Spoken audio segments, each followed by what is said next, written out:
Good morning बच्चों। आज जो हम लोग करने जा रहे हैं वो एक्सरसाइज प्रश्नावली 10.5 का 7वां क्वेश्चन है। और 7वां क्वेश्चन इस प्रकार दिया है कि यदि एक चक्रीय चतुर्भुज के विकर्ण उसके शीर्षों से जाने वाले वृत्त के व्यास हों तो सिद्ध कीजिए कि वह एक आयत है। एक ABCD क्या हो गया, एक चक्रीय चतुर्भुज हो गया और इसके शीर्ष से होकर के जो वृत्त जाता है तो ABCD क्या होगा, शीर्ष से होकर के जाएगा तो ABCD क्या होगा, एक चक्रीय चतुर्भुज हो जाएगा। वृत्त की परिधि अगर चतुर्भुज के शीर्षों से होकर के जाती है तो वह क्या हो जाएगा, एक चक्रीय चतुर्भुज हो जाएगा। अब यहाँ पर जो व्यास है, अब इसमें हम दे रहा है कि व्यास शीर्ष से जाने वाले वृत्त के व्यास हो तो हमें सिद्ध करना है कि ABCD जो है क्या है, एक आयत है। तो यहाँ हमने मान लिया कि ABCD क्या है, एक चक्रीय चतुर्भुज है जिसके विकर्ण है AC और BD। तो जो बिंदु D पर O पर क्या कर रहा है, प्रतिच्छेदित कर रहा है। तो त्रिभुज इसमें बन गया त्रिभुज AOD तथा त्रिभुज BOC में OA बराबर OC, OA बराबर OC, क्योंकि क्या हो गया, वृत्त की त्रिज्या है जो आपस में क्या होती है, बराबर होती है। अब कोण AOD बराबर हो जाएगा कोण BOC, क्योंकि ये शीर्षाभिमुख कोण हो गए। एक ही बिंदु पर कटान बिंदु प्रतिच्छेदित रेखाएं हो गए तो कोण क्या बनेगा, शीर्षाभिमुख। तो शीर्षाभिमुख कोण हो गया। और OD बराबर OB, ये भी क्या हो गया, वृत्त की त्रिज्या है। इसलिए क्या हो गया कि त्रिभुज AOD सर्वांगसम त्रिभुज हो जाएगा त्रिभुज BOC के YSAS, यानी कि भुजा कोण भुजा की प्रमेय से ये क्या हो गया, शीर्षाभिमुख कोण हो गया। जब ये शीर्षाभिमुख कोण हो गया तो इसका मतलब क्या होगा कि AD बराबर हमारा BC निकल आएगा। AD बराबर BC by CPCT, corresponding part of congruent triangle से हमने इसको निकाल लिया। अब ये तो हमने निकाल लिया, लेकिन इसी प्रकार हम क्या कर सकते हैं, जैसे हमने इसको सर्वांगसम त्रिभुज प्रूफ कर लिया है यहाँ पर, तो इसी प्रकार हम इस वाले त्रिभुज को ले लें, त्रिभुज AOB तथा DOC त्रिभुज, ये भी सर्वांगसम हो जाएंगे। तो यहाँ पर AB बराबर CD आ जाएगा और इस तरह से क्या हो जाएगा कि पता चलेगा कि ABCD एक क्या हो गया, समांतर चतुर्भुज है। ABCD क्या हो गया, समांतर चतुर्भुज होगा जब रेखाएं आपस में बराबर हो गई तो।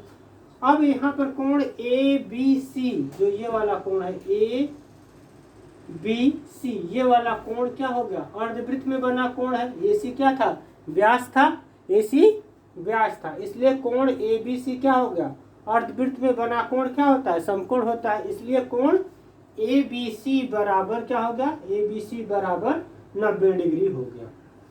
तो यहाँ हमने सिद्ध कर लिया कि ABCD क्या हो गया, एक समांतर चतुर्भुज है जिसमें कोण ABC क्या हो गया, 90 डिग्री हो गया। जब कोण 90 डिग्री, एक कोण 90 डिग्री होगा तो बाकी सब क्या होंगे, 90 डिग्री के कोण हो जाएंगे। इसलिए ABCD क्या हो गया, एक आयत है। ABCD क्या हो गया, एक आयत है, यही हमको सिद्ध करना था। अब इसमें जो है अगला क्वेश्चन दिया है 8वां है, यदि एक समलंब की असमांतर भुजाएं बराबर हों तो सिद्ध कीजिए कि वह चक्रीय है। अब हमें ये सिद्ध करना है, जैसे ABCD एक समलंब दिया हुआ है और इसमें कह रहा है कि जो असमांतर भुजाएं हैं AD और BC आपस में क्या है, बराबर है, तो ये जो समलंब है वो क्या होगा, एक चक्रीय चतुर्भुज होगा। तो वही चीज़ दिया है समलंब ABCD में, दिया है हमको कि AB समांतर है CD के, ये दिया है, और AD बराबर BC ये कह रहा है। अब हमको सिद्ध करना है कि चतुर्भुज जो ABCD है वो एक चक्रीय समलंब है। रचना के द्वारा हमने क्या किया, AD के समांतर एक रेखा EC खींची। अब समलंब ABCD में AB समांतर CD दिया है और AE समांतर ACD है। AE समांतर जो है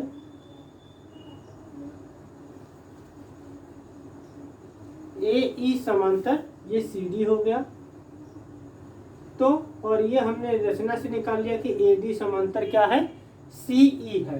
AD समांतर CE हो गया। इसलिए जो अब ये नया एक चतुर्भुज बन गया AECD। जब सारी भुजाएं समांतर है, AE समांतर CD के, AD समांतर EC के है, तो AECD क्या हो गया, एक समांतर चतुर्भुज है। समांतर चतुर्भुज होने की भी कंडीशन थी कि सम्मुख भुजाओं के युग्म क्या है, समांतर है। आमने सामने वाले जो भुजाओं के युग्म है वो समांतर है, इसलिए AECD क्या हो गया, एक समांतर चतुर्भुज हो गया। अब क्या दिया है कि AD बराबर CE है, तो समांतर चतुर्भुज की सम्मुख भुजाएं क्या हो गई, AD बराबर CE। AD बराबर CE दिया है, इसको भी समांतर चतुर्भुज की जो सम्मुख भुजाएं होती हैं वो आपस में बराबर होती हैं।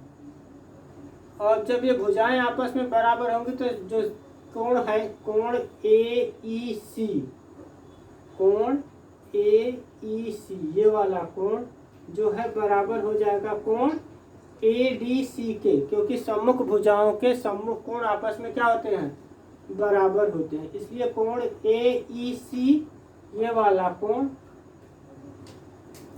और ये वाला कोण आपस में क्या हो जाएंगे, बराबर हो जाएंगे। ये समीकरण नंबर 1 हो गया।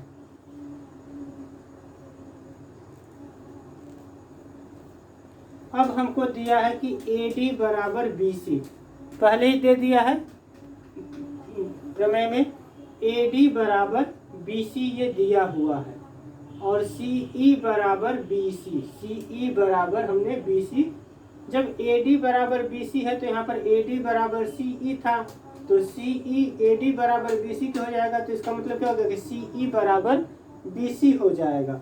तो यहाँ पर भी क्या हो जाएगा, जब ये और ये भुजाएं आपस में बराबर हो तो ये वाला कोण और ये वाला कोण आपस में बराबर हो जाएगा। इसलिए हमने यहाँ पर दिखा दिया कोण CBE बराबर हो जाएगा कोण BEC के। वही समान भुजाओं के सम्मुख कोण समान होते हैं या बराबर होते हैं।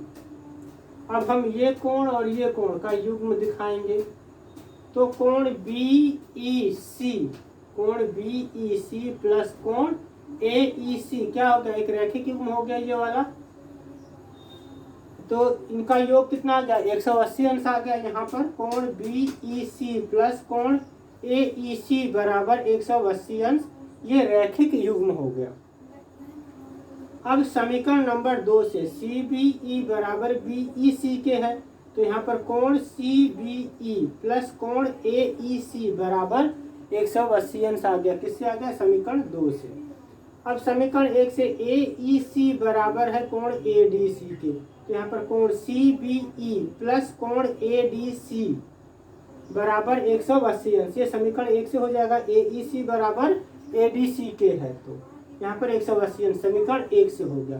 तो इसका मतलब क्या हुआ कि हम ये देख रहे हैं कि ये वाला कोण CBE, चाहे हम इसको CBA भी ले सकते हैं, कोण और ये कोण ADC का योग कितना हो गया, 180 अंश।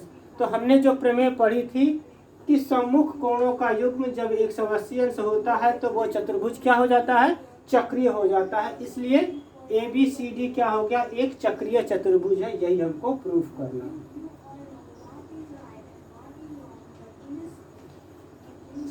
इसके बाद 9वां आप लोग खुद कर लेंगे, अगर दिक्कत आती है तो आप पूछ सकते हैं।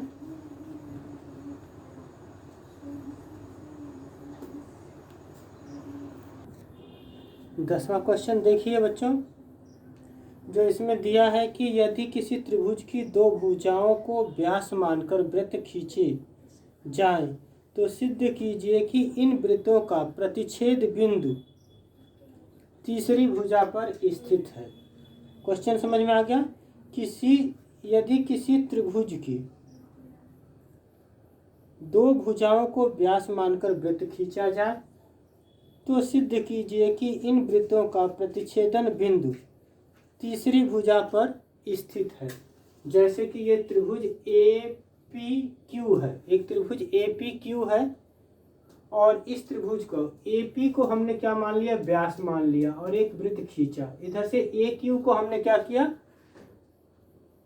व्यास मान लिया और वृत्त खींचा। अब इनका जो प्रतिच्छेदन बिंदु आ रहा है ए बी, जो है तीसरी भुजा पी क्यू पर स्थित है, ये हमको सिद्ध करना है कि जो बी बिंदु है वो पी क्यू पर स्थित है। अब हम आते हैं प्रथम वृत्त में। ए बी को हमने क्या किया, यहाँ से मिला लिया, प्रतिच्छेदन बिंदु था यहाँ पर मिला लिया। तो प्रथम वृत्त में हमें मालूम है कि ए पी क्या है, वृत्त का व्यास है। अब जब वृत्त का व्यास है तो इसलिए क्या हो जाएगा, कोण ए बी पी, ये वाला जो कोण है वो क्या होगा, समकोण होगा, क्योंकि हमको मालूम है कि अर्धवृत्त में बना कोण क्या होता है, समकोण होता है। इसलिए कोण ए बी पी, कोण ए बी पी, ये वाला कोण क्या हो गया, समकोण हो गया। अब आते हैं दूसरे वृत्त में। ए क्यू वृत्त का व्यास है, इसलिए कोण ए बी क्यू जो है क्या हो गया, 90 डिग्री हो गया, क्योंकि यही मालूम है अर्धवृत्त में बना कोण क्या होता है, समकोण होता है। ये समीकरण नंबर 1 था, समीकरण नंबर 2 हो गया। अब समीकरण 1 और 2 को जोड़ने पर कोण ए बी पी प्लस कोण ए बी क्यू बराबर 90 अंश प्लस 90 अंश बराबर क्या हो गया, 180 अंश। और कोण ए बी पी प्लस कोण ए बी क्यू मिलाकर के क्या बन गया, कोण पी बी क्यू बन गया। कितना आ गया, 180 अंश। जब कोण का मान 180 अंश होता है तो वो क्या हो जाती है, एक सरल रेखा होती है। तो पी बी क्यू क्या हो गई, एक सरल रेखा हो गई। इसलिए सिद्ध हो गया कि वृत्तों का जो प्रतिच्छेद बिंदु है, प्रतिच्छेद बिंदु बी जो है तीसरी भुजा पी क्यू पर स्थित है। यही हमको सिद्ध करना था। अब इसमें जो है अगला क्वेश्चन जो है 11वां है, दिया है कि उभयनिष्ठ कोण AC वाले दो समकोण त्रिभुज ABC और ADC है, सिद्ध कीजिए कि कोण CAD बराबर कोण CBD होगा। है तो इसमें क्या दिया है कि उभयनिष्ठ कोण समकोण त्रिभुज होता है, तो कोण क्या होता है, AC जो है उभयनिष्ठ है और दो त्रिभुज बन रहे हैं, एक ABC त्रिभुज बन रहा है और एक ADC त्रिभुज बन रहा है। तो अब हमको इसमें प्रूफ करके बताना है कि कोण CAD ये वाला कोण जो है बराबर होगा कोण CBD के। ये वाला कोण और ये वाला कोण आपस में क्या होंगे, बराबर होंगे। CAD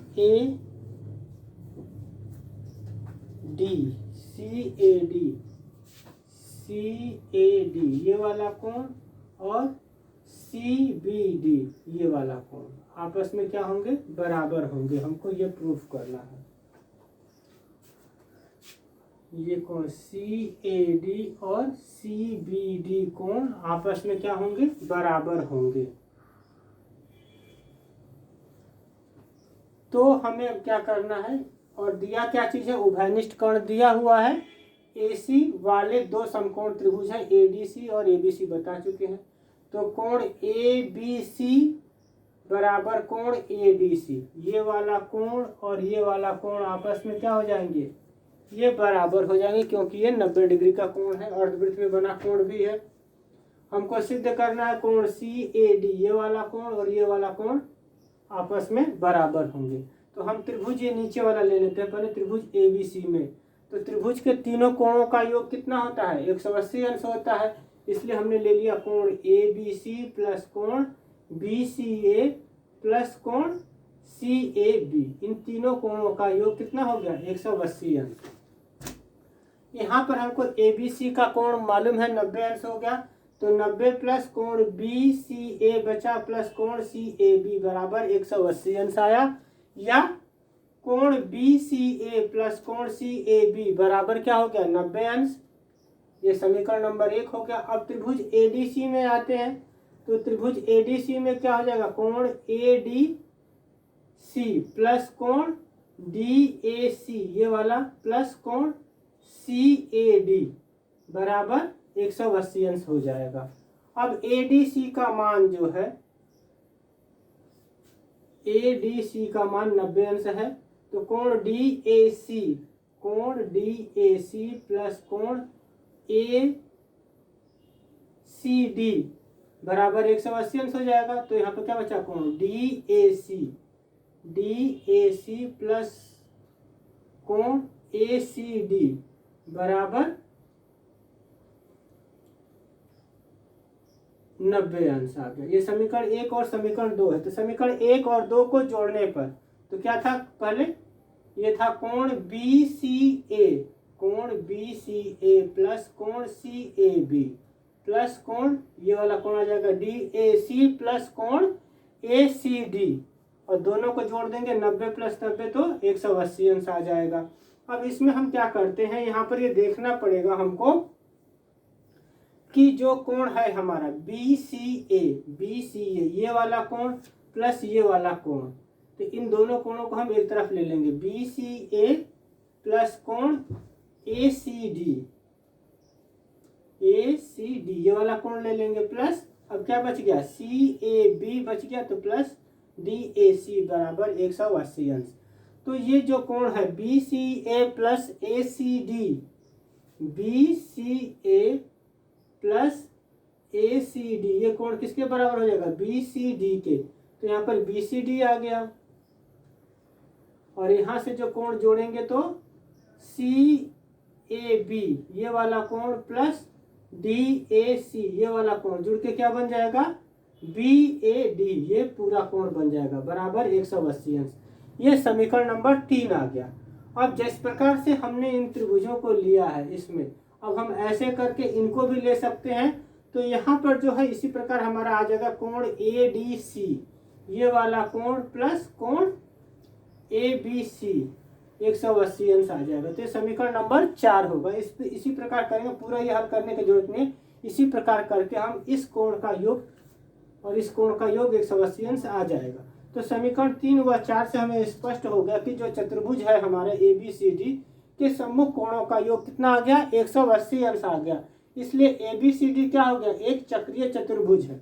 जब ए बी सी डी क्या हो गया, एक चक्रीय चतुर्भुज हो गया, तो बिंदु जो हमारे ए बी सी डी हैं वो कहाँ पर है, वृत्त की परिधि पर है या वृत्त पर है। तो जब ये वृत्त पर होते हैं तो सी ए डी ये वाला कोण तथा कोण सी बी डी ये वाला कोण, सी ए डी और सी बी डी कोण क्या होगा, एक ही वृत्तखंड में बने कोण है, इसलिए कोण सी ए डी बराबर क्या हो जाएगा, कोण सी बी डी। यही हमको सिद्ध करना है। और 12वां आपका बिल्कुल 7वें की तरह है, उसको थोड़ा सा आप चेक करके कर सकते हैं, हल कर सकते हैं। और प्रश्नावली जो 10.6 है वो ऐच्छिक है और परीक्षा की दृष्टि से उपयोगी। 1 मिनट, इसमें दिया है यह प्रश्नावली परीक्षा की दृष्टि से नहीं दी गई है, तो इसको हम नहीं कराएंगे। और यहाँ तक आपका वृत्त जो है अब समाप्त हो गया है। 19 तारीख से जो है आप लोगों का अगला चैप्टर हम स्टार्ट करेंगे, जो स्कूल में स्टार्ट होगा। धन्यवाद। वीडियो को अधिक से अधिक लाइक और सब्सक्राइब करें।